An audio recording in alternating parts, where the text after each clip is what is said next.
नमस्कार, संसद टीवी में आपका स्वागत है। मैं हूं पवन कुमार शर्मा। आम बजट 2025-26 का है जो है वो दुनिया के सामने है, देश के लोगों के सामने है और इस बार मिडिल क्लास को सरकार की तरफ से फोकस किया गया है। इस वक्त हमारे साथ हैं विनीत मित्तल जी। आप चेयरमैन हैं CII task force on green hydrogen and co chairman CII national committee on renewable energy. आपका बहुत बहुत स्वागत है मित्तल जी संसद टीवी में। बहुत बहुत धन्यवाद जी। आप एक आम आदमी की तरह, एक इंडस्ट्रियलिस्ट की नहीं तरह कैसा देखते हैं आप बजट को? मैं आम आदमी हूँ और आम आदमी की तरह ये भारत का बहुत ही प्रगतिशील बजट है कि आम जनता हमेशा क्या चाहती है कि उसको अपनी रोज़मर्रा की ज़िंदगी जीने के लिए कम से कम टैक्स लगे और उसके पास उतनी लिक्विडिटी हो कि वो अपनी ज़रूरतों को पूर्ण कर सके। तो माननीय वित्त मंत्री जी ने इस बार टैक्सेस को रिड्यूस कर 12 लाख तक एग्जाम्पशन देकर हर कॉमन सिटीजन और मिडिल क्लास के पास लिक्विडिटी इम्प्रूव की है। उससे उनको काफ़ी सपोर्ट मिलेगा, वो खर्च भी कर सकेंगे और इवेंचुअली इंडस्ट्री और इकोनॉमी को भी बहुत फ़ायदा होगा क्योंकि सारा चीज़ तो इकोनॉमिक एक्टिविटी के थ्रू ही होता है। तो इकोनॉमिक एक्टिविटीज़ को भी बूस्ट मिलेगा और इसका ओवरऑल इम्पैक्ट GDP ग्रोथ पे भी बहुत अच्छा आएगा। विकसित भारत के लिए 8% की GDP ग्रोथ चाहिए और अभी जो इकोनॉमिक सर्वे में है वो 6.3 to 6.8 है। भारत को अगले 2 दशकों में बहुत कुछ करना पड़ेगा विकसित भारत का जो सपना है। तो विकसित भारत का सपना प्राइवेट सेक्टर से होते हुए इंडस्ट्रीज़ को जो है उनको बूस्ट करके ही मिलेगा। इंडस्ट्री के लिहाज से आप कैसा देखते हैं बजट को? देखिए, अगर विकसित भारत एक सपना नहीं, उसको तो हम सभी को हकीकत बनाना है क्योंकि जो देश सोने की चिड़िया माना जाता था उसको सोने का शेर बनाने का दायित्व हम सभी का है। केवल सरकार का इकलौता तो हो नहीं सकता। सरकार ने बहुत सारी अच्छी स्कीम्स इस बार लाए हैं कि उन्होंने स्टेट्स को बहुत प्रोत्साहित किया है। स्टेट्स में सारे काम होते हैं तो स्टेट को साथ में लेके चलना ही एक तरह से गणतंत्र की सबसे बड़ी विशेषता भी है। तो उन्होंने स्टेट को 1.5 लाख करोड़ का 50 साल का बगैर ब्याज का लोन देने की अनाउंसमेंट की। स्टेट के म्यूनिसिपैलिटी के लिए, अर्बन डेवलपमेंट के लिए 1 लाख करोड़ का सपोर्ट कंपटीशन के थ्रू देने का अनाउंसमेंट किया। और जो स्टेट अपने डिस्ट्रीब्यूशन कंपनी का रिफॉर्म करेंगे और साथ में लोकल ट्रांसमिशन लाइन बनाएंगे उनको GSDP का करीब 0.5% का लोन बढ़ाने की और अनुमति अनाउंस की। और अगर आप देखेंगे तो कोई भी देश तब तक विकसित नहीं हो सकता जब तक सारे क्रिटिकल इश्यूज़ में, क्रिटिकल क्षेत्रों में आत्मनिर्भर ना हो। तो चाहे वो क्रिटिकल मिनरल का क्षेत्र हो, चाहे सेमीकंडक्टर का क्षेत्र हो, चाहे टेलीकॉम का हो, चाहे शिक्षा का हो, चाहे नया विषय AI और आर्टिफिशियल इंटेलिजेंस AGI, सभी को भारत सरकार ने किसी न किसी रूप में बजट के थ्रू प्रोत्साहित किया है।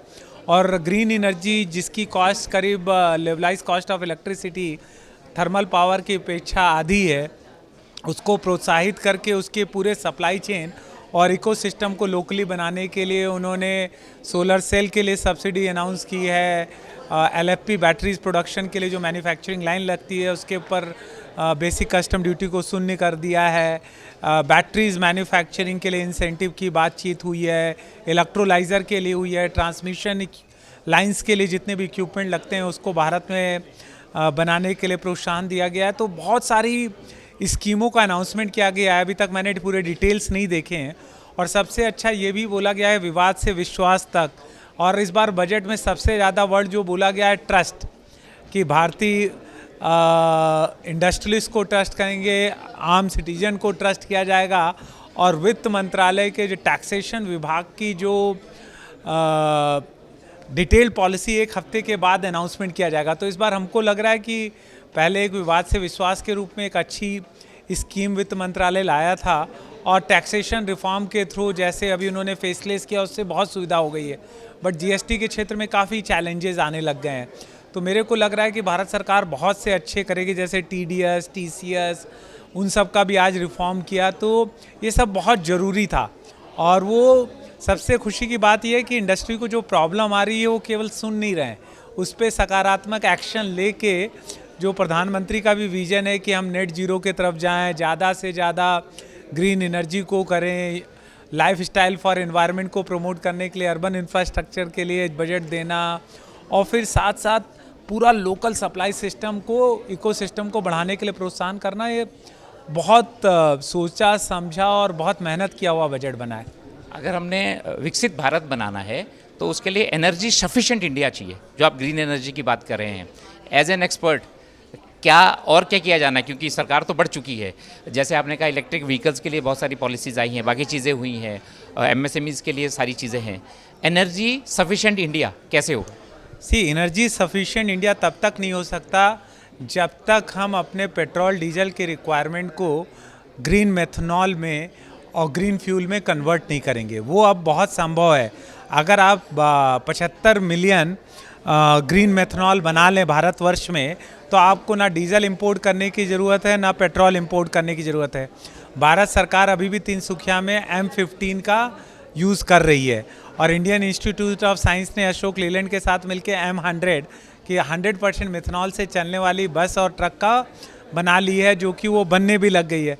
भारत सरकार को क्या करना चाहिए, जैसे उन्होंने इथेनॉल का मैंडेट दिया 20%, उनको विजन लाना चाहिए कि 2035 और 40 तक विकसित भारत के लिए हम सारी गाड़ियों को मेथनॉल और इथेनॉल पे मूव करेंगे। और मेथनॉल भी कैसे बनाना चाहिए कि जो थर्मल पावर प्लांट है उसके कार्बन डाइऑक्साइड को कैप्चर कीजिए, या पॉल्यूटिंग इंडस्ट्री के कार्बन डाइऑक्साइड को कैप्चर कीजिए और पानी को फाड़िए, उससे हाइड्रोजन और ऑक्सीजन बनाइए और उससे CH3OH जब मेथनॉल बन जाएगा तो वो इथेनॉल से 1-2 रुपये ज़्यादा पे आएगा। लेकिन उससे क्या होगा, भारत का जो 150 बिलियन का फॉरेन एक्सचेंज आउटगोइंग जाता है वो जाएगा नहीं, हमारी करेंसी स्टेबल हो जाएगी।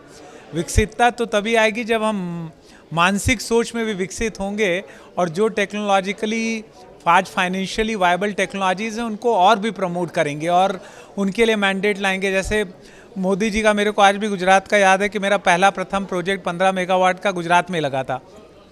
उस वक्त लोग कल्पना भी नहीं करते थे कि कोई सोलर का सोच सकता है, उन्होंने कल्पना की।